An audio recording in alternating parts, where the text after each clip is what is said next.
ભગવાનનો દાસ થાય તો તેનામાં ભગવાનના જેવા ગુણ આવે છે. ભગવાનના જેવા ગુણ આપણે કોઈ કહીએ કે આ ચેમ્પિયન છે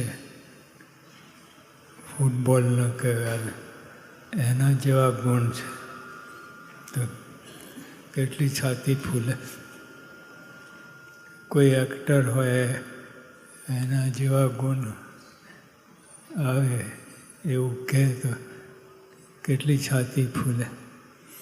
તો ભગવાન જેવા ગુણ આવે છે. ભાજી મૂરા ભગવાન બરાબર છે. ભગવાન જેવા ગુણ એટલે શું બાકી રહ્યું અને શું કરવામાં? દાસ થવામાં.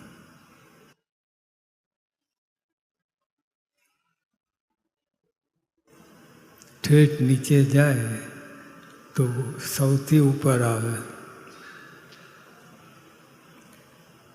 ભગવાનનો દાસ થાય તો તેનામાં ભગવાનના જેવા ગુણો આવે છે. સંતનો દાસ ન થાય કે હરિભક્તનો દાસ ન થાય હવે આ સત્સંગમાં કરવાનું છે. હરિભક્તનો દાસ ના થાય, સંતનો દાસ ના થાય તો એની ગતિ કેવી? મહારાજ કહે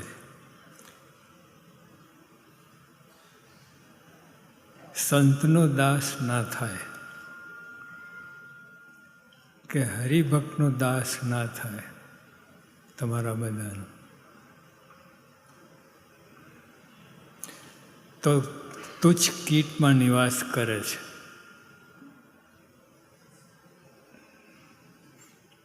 ભેંસનો પોદરો એમાં નિવાસ કરે છે. એનાથી પણ ખરાબ. આ તો આપણે ભેંસનો પોદરો કહો પણ એનાથી આ સત્સંગમાં કરવાનું શું છે?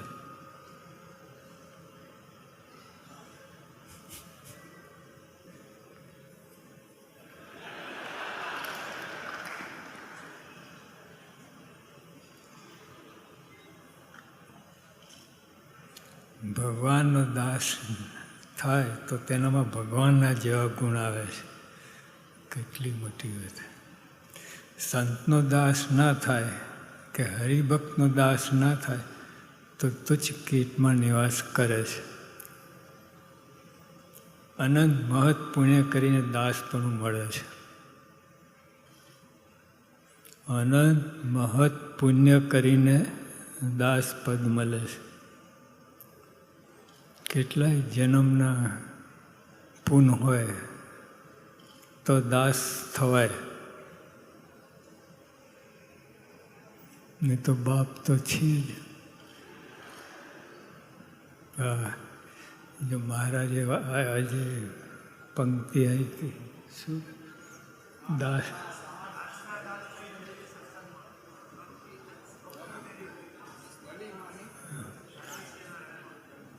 હવે જો નીલકંઠ વર્ણિ કે શ્રીજી મહારાજ આવે તમને ભેટે, ભેટવાનું ચાલુ રાખે, 1 સેકન્ડ 2 સેકન્ડ ભેટીને છૂટા ના કરે, ચાલુ રાખે.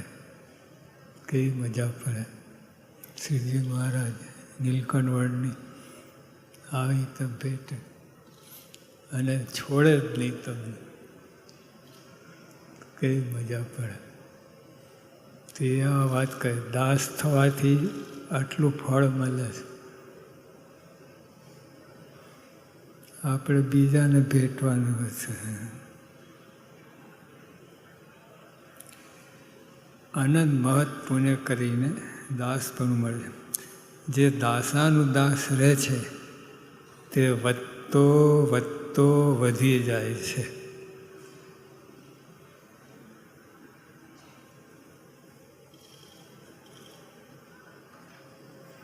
જે દાસાનો દાસ રહે છે તે વધતો વધતો વધી જાય છે.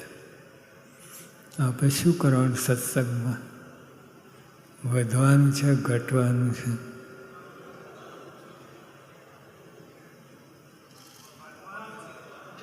આ તો આ વાત કરી, દાસ થાવ.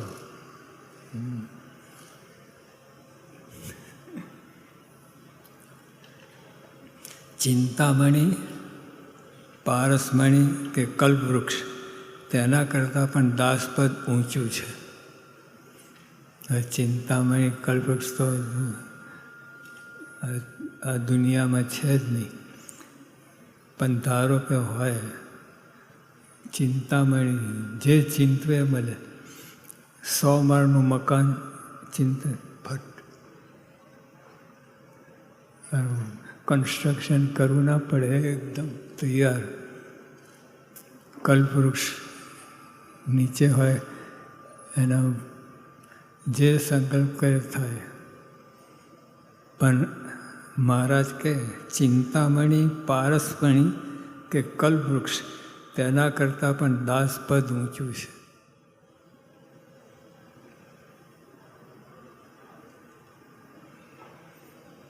દાસના દાસ ને તેના દાસ. યોગીઓ અમે વાંચીએ છીએ પેલું ગ્રંથ યોગીવાણી, એમાં વાત આવી કે એક હરિભક્ત હતા, એમને કહ્યું કે તમારો બાળક હોય એનો અંગૂઠો ધોઈને અમે પીએ તો ખરું. તમારા કોઈ હરિભક્ત હોય એનો બાળક હોય અને યોગી આપે કે અમે એનો અંગૂઠો ધોઈને પીએ. દાસ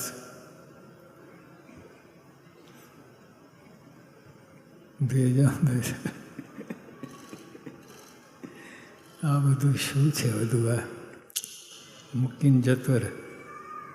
આ બધું આવું કરવાનું. સત્સંગમાં આવ્યા આવું કરવાનું, એવું થાય. પણ એમાં માલ છે, પરાણે કરાવતા નથી. એમાં ખૂબ માલ છે. ભગવાનના જેવા ગુણ આવે, ભગવાન ભેટે મૂકે નહીં, આ બધા ગુણ આવે છે. એટલે આ શું કામ ના કરવું? બીજું બધું મૂકીને, બધું બાજુમાં મૂકીને, આપણે નાની નાની વસ્તુ હોય ને, 2 પૈસા, 5 રૂપિયા, 10 રૂપિયા, એ બધું મૂકીને એકદમ કરોડ રૂપિયાની વસ્તુ લઈએ એવું છે. બધું મૂકીને દાસપદ ઉપર જવું.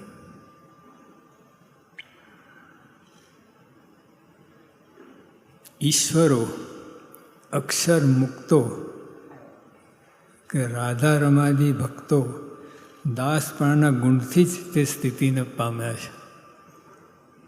અક્ષર મુક્ત થવું હોય, ઈશ્વર થવું હોય, રાધા રમાદી જેવા ભક્ત થવું હોય, એ બધા દાસપણાના ગુણથી જ તે સ્થિતિને પામ્યા છે.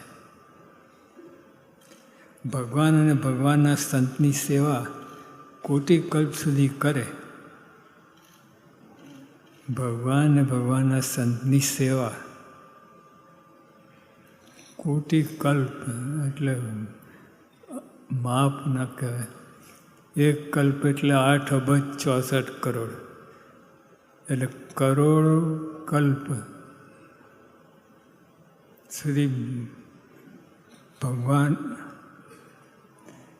અને ભગવાનના સંતની સેવા કોટી કલ્પ સુધી કરે અને ક્યારે બરોબરિયાપણું આવવા ના દે. આ તો બધું ચાલ્યા જ કરે છે. 2 સરખે સરખા હોય ને, એકના વખાણ થાય, બીજાના ના થાય. બીજા નાના મોટાના વખાણ થાય વાંધો ના, પણ સરખે સરખા હોય ને ત્યાં કુસ્તી થાય. કુસ્તી જ થાય, બીજું કાંઈ નહીં. એટલે પણ મહારાજે કહ્યું કે ક્યારે બરોબરિયાપણું આવવા ના દેવું. બધા મોટા છે, બધા મોટા છે. દાસના દાસ થઈ રહે ત્યારે શ્રીહરિ તેને દાસની પદવી આપે છે. આટલું કરે ત્યારે દાસની પદવી આપે છે. ભગવાન અને ભગવાનના સંતની સેવા કોટી કલ્પ સુધી કરે અને ક્યારે બરોબરિયાપણું આવવા ના દે, દાસના દાસનો દાસ, દાસના દાસનો દાસ થઈ રહે ત્યારે શ્રીહરિ તેને દાસની પદવી આપે છે. આ ભેજામ બેસે આવું થઈ જાય.